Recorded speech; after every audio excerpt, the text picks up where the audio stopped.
A paz do Senhor, amada igreja, a paz do Senhor para todos vocês que participam da Escola Bíblica Dominical, que nesta manhã todos possam estar agora preparados para o estudo que vamos dar continuidade. A diaconisa Deise, ela preparou o estudo e vai ser encaminhado no momento da Escola Bíblica por escrito, mas me pediu para que eu fizesse a aula gravada também, e eu estou agora, nesse momento, gravando para vocês esta aula, ministrada ao coração de cada um, que será disponibilizado também às 9 horas de domingo, que todos possam ter seus ambientes preparados para essa grande lição, dando continuidade ao nosso propósito de falar dos heróis da fé. A Deise preparou o estudo sobre José. E é muito interessante esse estudo, traz muitas lições para nós, traz grande entendimento, é edificante. Que Deus possa abençoar cada um e tirar o maior proveito possível dessa lição. Porque José, ele realmente é pertinente. Todas as crises que José passou, e ele venceu por perseverança e por não sair do propósito diante de Deus. Como todo o estudo que nós temos dado na Escola Bíblica Dominical, nós separamos um versículo para que fosse memorizado. E hoje nós vamos memorizar o verso 12 do capítulo 12 de Romanos. Até o endereço é bem fácil de ser memorizado. Romanos, capítulo 12, verso 12, que diz assim: regozijai-vos na esperança, sede pacientes na tribulação, na oração, perseverantes. É muito fácil, pequeno esse verso. Vamos repetir esse versículo? Diz assim: regozijai-vos na esperança, sede pacientes na tribulação, na oração, perseverantes. Romanos 12 e 12. Vamos repetir só mais uma vez? Regozijai-vos na esperança, sede pacientes na tribulação, na oração, perseverantes. Romanos 12 e 12. Amém? Ao final nós vamos estar repetindo esse versículo para fixar mais na nossa memória. Também agora nós vamos ler o texto que dá base a todo o estudo que foi preparado pela diaconisa Deise, falando sobre José. Ela diz com uma frase bem marcante que no enfrentamento de uma crise a sabedoria divina é indispensável. Nós vamos ler o texto que está escrito em Gênesis, no capítulo de número 37, nos versículos de 1 a 11. Diz assim o texto sagrado, capítulo 37, verso 1 ao 11. Diz assim: E Jacó habitou na terra das perseguições de seu... E Jacó habitou na terra das peregrinações de seu pai, na terra de Canaã. Estas são as gerações de Jacó, sendo José de 17 anos, apacentava as ovelhas com seus irmãos, e estava este jovem com os filhos de Bila e com os filhos de Zilpa, mulheres de seu pai. E José trazia uma má fama deles a seu pai. E Israel amava a José mais do que a todos os seus filhos, porque era filho da sua velhice, e fez-lhe uma túnica de várias cores. Vendo, pois, seus irmãos que seu pai o amava mais do que a todos os seus irmãos, aborreceram-no e não podiam falar com ele pacificamente. Sonhou também José um sonho que contou a seus irmãos, por isso o aborreciam ainda mais. E disse-lhes: ouve, peço-vos, este sonho que tenho sonhado. Eis que estávamos atando molhos no meio do campo, e eis que meu molho se levantava e também ficava em pé. E eis que os vossos molhos o rodeavam e se inclinavam ao meu molho. Então lhe disseram seus irmãos: tu, pois, deveras reinarás sobre nós? tu deveras terás domínio sobre nós? Por isso, tanto mais o aborreciam por seus sonhos e por suas palavras. E sonhou ainda outro sonho, e o contou aos seus irmãos, e disse: Eis que ainda sonhei um sonho, e eis que o sol e a lua e 11 estrelas se inclinavam a mim. E contando a seu pai e a seus irmãos, repreendeu seu pai e disse-lhe: Que sonho é este que sonhaste? Porventura viremos eu e tua mãe e teus irmãos a inclinar-nos perante a ti em terra? Seus irmãos, pois, o invejavam, seu pai, porém, guardava este negócio no seu coração. Amém? Este é o texto que nós vamos estar tendo como base da nossa ministração nesta manhã. E eu quero que cada um agora tenha em mãos papel, tenha em mãos uma caneta, para sair anotando toda a referência que a gente aqui mencionar, para que possa ser verificada depois, estudada depois, e feito discussões em grupo. Que Deus possa abençoar e abrir a mente de cada um. Vamos orar para que Deus possa abrir nossa mente, nosso coração nesse momento? Pai, em nome de Jesus eu apresento a Ti a minha vida, ó Deus, como mensageiro da Tua palavra. Ensina-me, Pai, coloca em meus lábios palavras sábias que possam entrar nos ouvidos e descer ao coração de cada um ouvinte neste momento, Pai. Cada um que está participando desta aula, que sejam edificados em Ti. E que, ó Deus, a minha casa seja guardada e os Teus anjos acampados em volta da minha vida e de toda a minha casa e parentela. Que o Senhor seja comigo e com todos, em nome de Jesus. Amém. Amém. Olha só, a história de José é uma das mais belas registradas na Escritura Sagrada. É uma história que mostra o amor de um pai, a rejeição e a inveja dos irmãos e a beleza dos sonhos de um jovem. São 13 capítulos no livro de Gênesis que revelam os desígnios de Deus na história de Israel. Nesta lição, nós vamos estudar a respeito das crises enfrentadas por José e a sua atitude diante de cada uma delas. Vamos ver que José nos deixou preciosas lições que nos ensinam como nos conduzir nas mais difíceis situações. As adversidades na vida de José contribuíram para que as promessas feitas a Abraão se cumprissem fielmente. No capítulo 13 de Gênesis, lá no final do capítulo, tem uma grande promessa que Deus fez a Abraão. Foi exatamente quando houve a separação de Abraão e Ló, quando Ló vai para as campinas do Jordão e Abraão vai para o outro lado, quando houve essa proposta por parte de Abraão, Deus aparece a Abraão e diz: Abraão, olhe para o Oriente, olhe para o Ocidente, olhe para o Leste, para o Oeste, toda essa terra darei a ti e à sua descendência. E Abraão guardou consigo aquelas palavras e ali em Betel, o primeiro local que ele chegou, ele ali edificou um altar ao Senhor em agradecimento por essa grande promessa. Então nós vemos que essa promessa feita a Abraão agora reflete no seu bisneto José. José faz parte também dessa história e dessa promessa. José teve 2 sonhos. E esses sonhos ele contou à família.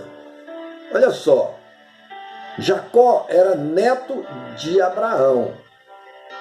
Vamos ver aqui exatamente a família de José. Ele era filho de Jacó e tinha também ainda 11 irmãos, homens e mais uma irmã.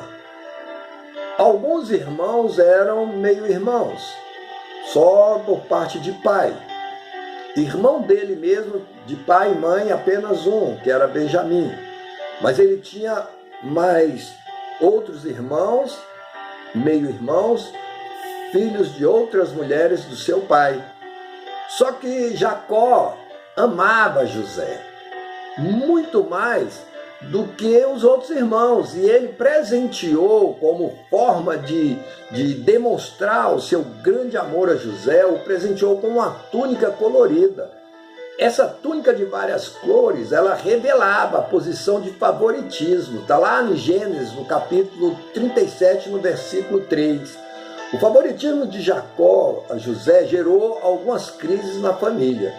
Uma família dividida, ela pode não resistir às crises. Por isso, é um conselho, uma lição que já aprendemos com esse texto. Ame os seus filhos de modo afetuoso, com igualdade de condição, evitando qualquer tipo de preferência, para evitar essas crises. Olha só, a primeira crise, a inveja dos irmãos de José. O que fez com que os irmãos de José fossem tomados pela inveja e pelo ódio? Duas razões principais. A primeira está no fato de José denunciar ao pai as más ações cometidas por seus irmãos. Ele pastoreava também no campo com os irmãos, mas quando retornava para casa, ele contava para o pai as ações, as más ações dos seus irmãos.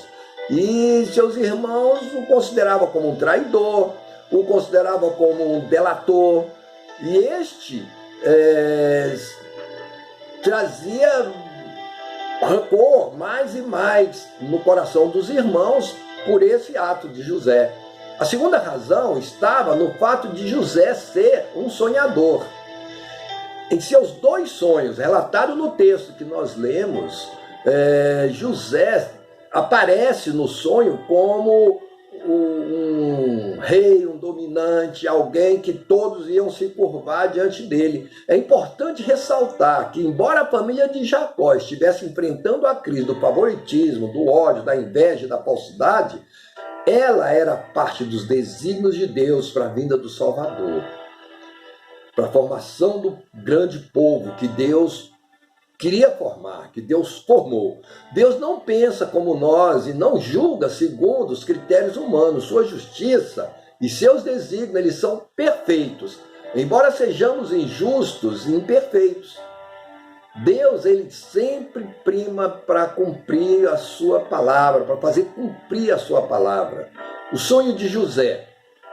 Olha só, no capítulo 37, os versos 7 e 9, foi do texto que nós lemos. Certa noite Deus deu a José um sonho e o moço precipitadamente contou seu sonho aos seus irmãos. Olha a outra lição. Nós nem sempre podemos partilhar os nossos sonhos. Alguns devem ser guardados no coração até que se cumpram integralmente. José tornou a sonhar e mais uma vez relatou o sonho aos irmãos e ao pai. Os sonhos de José foram dados por Deus e um dia se cumpriram fidedignamente. Se Deus tem dado a você, meu irmão, a você, minha irmã, um sonho, guarde-o em seu coração e aguarde, porque no tempo do Senhor se cumprirá. José revelou seus dois sonhos à sua família e logo teve que enfrentar algumas crises. Hoje eu tive pensando em uma postagem, uma mensagem, reflexão feita por Gustavo, e ele falou sobre o livro de Eclesiastes, capítulo 3, onde fala do tempo. Muitas vezes nós somos precipitados e não entendemos o tempo de Deus. Naquela oportunidade eu fiz um comentário que Deus, ele não tem calendário, ele não tem relógio, ele não tem nenhum medidor de tempo, porque Deus é pleno no tempo. Então, quando nós começarmos a entender essa plenitude de Deus no tempo, nós vamos saber que o sonho que veio ao nosso coração, aquilo que sonhamos, e está baseado no caráter de Deus, certamente Deus há de cumprir todos esses sonhos em nossa vida. Olha as crises que vieram depois de todos esses sonhos de José e dele ter precipitado e contado. Primeira crise foi a da cova e a escravidão. José certo dia vai levar alguns mantimentos e ver como estavam os seus irmãos que estavam pastoreando. E eles tinham saído e falado em casa que iam para Siquém, pastorear naquela região, porque tinha pastagem boa ali para o rebanho. José foi até lá, e lá ele foi informado que eles não estavam em Siquém, eles estavam em Dotã. Então quando os irmãos, aí ele seguiu para Dotã. Quando os irmãos viram José à distância, e José ia aproximando, eles decidiram matá-lo. O plano era matar José e depois dizer ao pai que um animal selvagem o havia atacado. Os irmãos de José tinham uma mente perversa, maligna, mas Rúben, ele não aceitou tal ideia não. E aconselhou os irmãos de José a jogá-lo numa cova que existia ali perto, numa cisterna que tinha ali, jogasse José ali dentro. A ideia de Rúben era depois resgatar o irmão. Mas quando eles estavam ali a comer, eles viram aproximando ou passando por perto uma comitiva de mercadores. E esses mercadores compravam qualquer tipo de mercadoria para revender, eram nômades e ismaelitas. E Judá teve uma ideia: olha, não convém matarmos o nosso irmão, por que não o vendemos como escravo? A gente fica livre dele, não mancha nossas mãos com o sangue dele e a gente pode ficar de consciência tranquila. E aí aceitaram e venderam José por 20 moedas de prata. Interessante, né? Essa venda por 20 moedas não foi o mesmo valor que Judas também vendeu na traição, vendeu a mostra de Cristo aos soldados romanos, aos soldados ali em Jerusalém? Bom, os irmãos de José tomaram sua túnica e a mancharam com sangue de um animal, e o objetivo era enganar Jacó. Eles fizeram seu pai chorar e sofrer muito. O ciúme e a inveja sempre produzem tristeza e dor na família. Vamos resguardar desses sentimentos. José foi vendido. Os ismaelitas levaram. Na primeira passagem desses ismaelitas pelo Egito, José foi vendido como escravo ali para Potifar. José foi comprado pelos mercadores, revendido a um oficial da casa de Faraó, chamado Potifar. Mas Deus estava com José. Na cova, também estava ali no Egito. O Senhor não nos abandona diante de situações adversas. José alcançou graça e favor aos olhos de Potifar, e este o colocou sobre tudo o que possuía.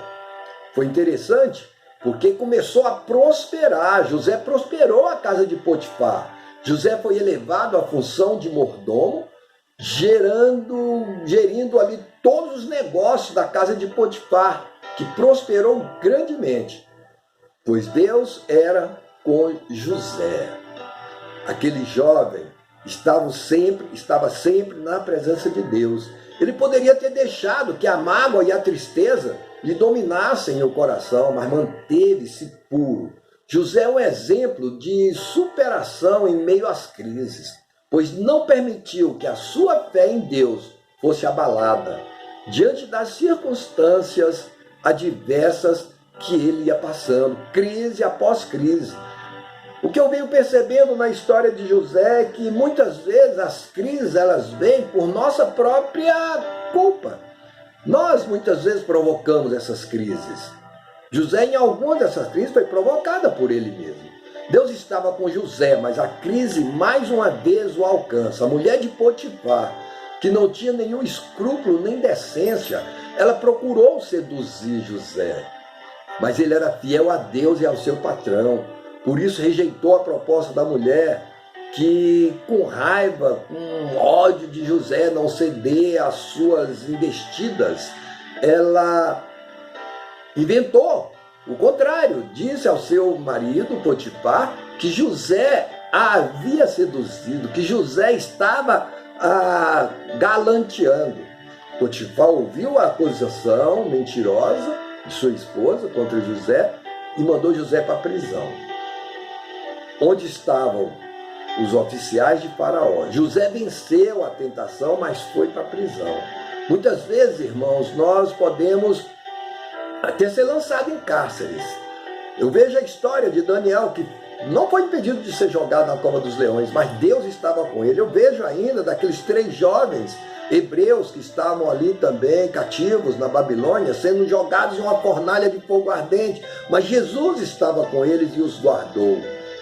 Então não importa se estamos passando por uma crise tremenda, Deus está conosco, a mão de Deus estava estendida para abençoar José. Por isso, por onde ele passava, ele era bem sucedido. Lá na prisão, Deus também cuidaria da sua vida. E José alcançou graça aos olhos do carcereiro. José foi lançado em uma prisão, em um cárcere, onde já haviam 2 oficiais de Faraó. José foi sustentado nessa prisão pela benignidade de Deus. Ali encontrou 2 pessoas que serviram a Faraó, um copeiro-mor e um padeiro-mor. Certo dia, ambos tiveram um sonho. Eles contaram a José o que haviam sonhado, e este interpretou o sonho deles. Ao copeiro-mor, José disse que dentro de 3 dias ele seria chamado para servir a Faraó novamente. Já ao padeiro-mor, disse que dentro de 3 dias seria executado. Tudo aconteceu do jeito que José havia dito. Da prisão, José foi elevado ao palácio de Faraó. Por quê? Naquele tempo, Faraó também teve 2 sonhos que o perturbaram muito. Os egípcios acreditavam que os sonhos eram presságios de situações boas ou ruins, e o rei não conseguiu compreender o significado dos seus sonhos. Convocou os sábios do Egito, os astrólogos, os estudiosos para interpretar, mas nenhum conseguiu convencer o rei com as suas interpretações. Está lá no capítulo 41 de Gênesis, no versículo 8. Então o copeiro-mor, que estava servindo o rei, lembrou-se de José. Já tinha passado 2 anos. Porém, falou com o rei que José, que na prisão havia um que podia interpretar aquele sonho. Por isso, Faraó mandou que entrasse José. Quando ele chegou perante o rei, com humildade e temor a Deus, ouviu os sonhos e disse que estes 2 sonhos se resumiam em apenas um. O Egito passaria por um período de 7 anos de grande fartura e depois um período de 7 anos de escassez. Então José orientou a Faraó na sequência da interpretação do sonho, dizendo para que encontre um homem sábio a fim de encarregá-lo de ajuntar alimentos para nos tempos de bonança e de fartura, para servir nos tempos de crise.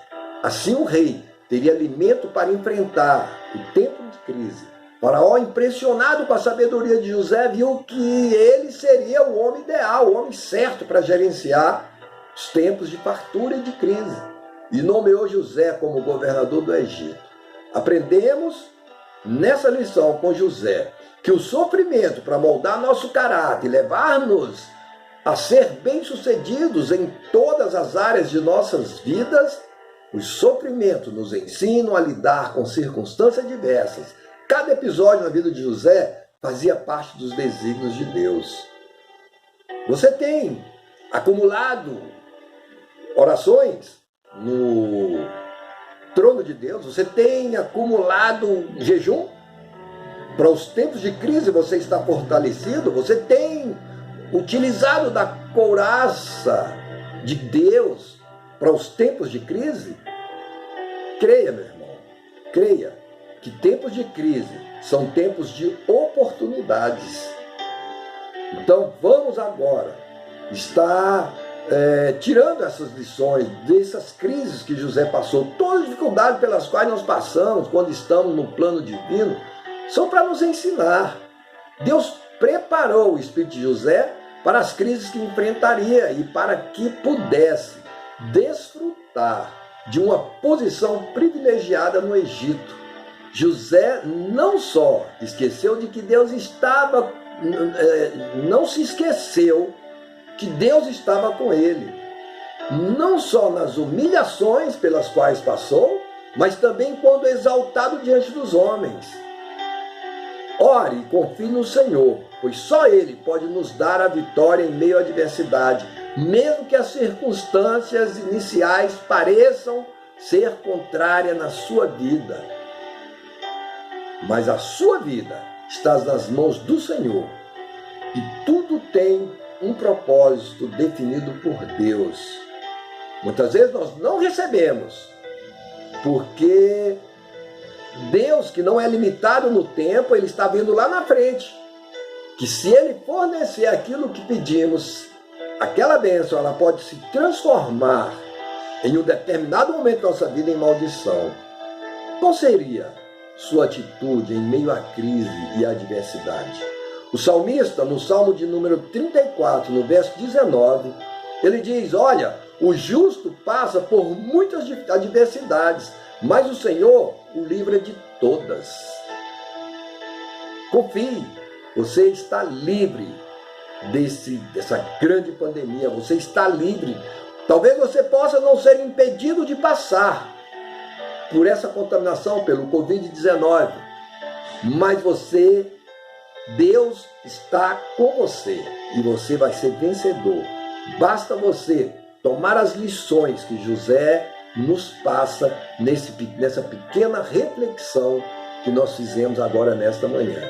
Que Deus te abençoe, que Deus te guarde e que essas palavras sejam seladas em seu coração para que haja um crescimento em conhecimento e que você possa se preparar mais e mais. Aceite a lapidação de Deus na sua vida. Aceite o que Deus está fazendo nesse momento e aproveite essa crise para se aproximar mais de Deus, para se agarrar mais em Deus, que a sua vitória será grande. Você será posto como em altos tronos, você será exaltado. Basta que hoje você se humilhe diante da poderosa mão de Deus. Amém? Que Deus nos abençoe e que Deus possa estar conosco todos os momentos, desde a nossa humilhação até a nossa elevação, exaltação. Que Deus nos abençoe. Eu quero orar mais uma vez com você. Feche os seus olhos agora, feche a sua Bíblia e vamos orar. Pai, eu oro a Ti agora, Senhor, por esses que participaram dessa pequena reflexão sobre a vida desse grande herói da fé. Desse que em nenhum momento, ó Deus, esqueceu daquilo que o Senhor prometeu. Sê, Pai, com cada um, que possamos, cada um que participou, tomar lições e acrescentar nas suas vidas conhecimento, e que esse conhecimento traga em suas vidas propósitos diferentes, propósitos de vencedores, para a honra e glória do Teu nome. Sela nos corações, Pai, de cada um, e ser com cada um. Dê um restante de dia abençoado e que possamos todos estarmos aprendendo e crescendo durante essa crise. Que o Senhor nos abençoe e guarde. Amém. Amém. Que Deus nos abençoe.